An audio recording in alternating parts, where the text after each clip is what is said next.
లోపలేం లేదు డొల్లా. Hello friends, welcome to honest cine Prem. ఈ వీడియోలో మనం ఈషా మూవీ ఎలా ఉందో తెలుసుకుందాం.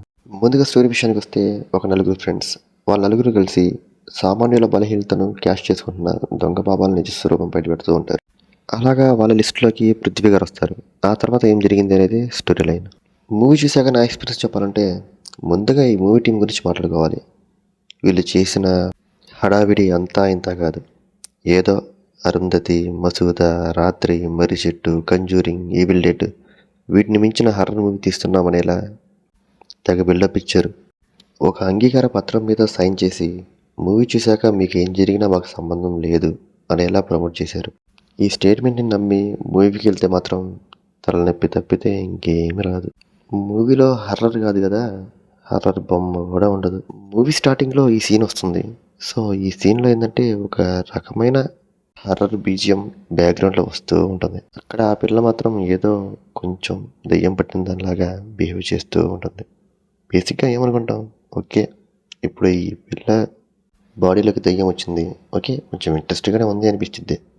ఆ నెక్స్ట్ సీన్ వస్తుంది చూడండి, దెయ్యం లేదు ఏం లేదు. ఏదో ఆ పాపకి నిద్రలో లేచి నడిచే అలవాటు ఉందంట. అందుకు ఎక్కడ పడితే అక్కడ పండుకుంటూ ఉంటుంది. ఇంట్లో ఖాళీ లేదని శ్మశానానికి వెళ్ళి పడుకుంటుంది పాపం. మరి లేకపోతే ఏందండి, అసలు ఏం లేనప్పుడు ఆ హర్రర్ బీజియం ఎందుకు, ఆ శ్మశానాలు ఎందుకు, ఆ పాపని ఎంతగా చూపించడం ఎందుకు? మూవీ మొత్తం ఒకటే లాగ్. ఏదో ఇప్పుడు భయపడండి అంటూ ఒక బీజియం వస్తూ ఉంటుంది. ఎందుకు వస్తుందో తెలియదు. లిటరల్లీ ఫస్ట్ హాఫ్ ఒక 1 అవర్ ఉంటుంది. ఒక్కటంటే ఒక్క హర్రర్ సీన్ కూడా ఉండదు. ఇంటర్వెల్లో ఒక బొమ్మను చూపించి దయ్యం అంటారు. సరేలేరా బాబు, ఇప్పటికైనా దయ్యం చూపించావు, సెకండ్ హాఫ్ అయినా కొంచెం భయపెట్టరా అని చూస్తూ ఉంటాం. కానీ మళ్ళీ ఫస్ట్ హాఫ్లో వచ్చే సీన్స్ని రిపీట్ చేస్తూ ఉంటాడు. అప్పటికే తల పట్టుకొని మూవీ చూస్తుంటే క్లైమాక్స్ పాయింట్ రివీల్ చేస్తాడు. అదైతే నెక్స్ట్ లెవెల్. దీనికోసమా ఎంతసేపు లాగావు అనిపించిద్ది. తీసుకున్న పాయింట్, చేసిన ప్రమోషన్స్ అన్నీ హర్రర్ అని చెప్పి తీరా మూవీ చూసిన తర్వాత అసలు హర్రర్ ఎలిమెంట్స్ లేకపోతే ఎలా ఉంటుంది చెప్పండి. ఇంకా ఈ మూవీలో వేసిన సెటప్ కానీ ఆ విఎఫ్ఎక్స్ ఏ ఒక్కటి బాగుండదు. ఏదో సౌండ్ ట్రాక్తో భయపెడదాం అనుకున్నారు.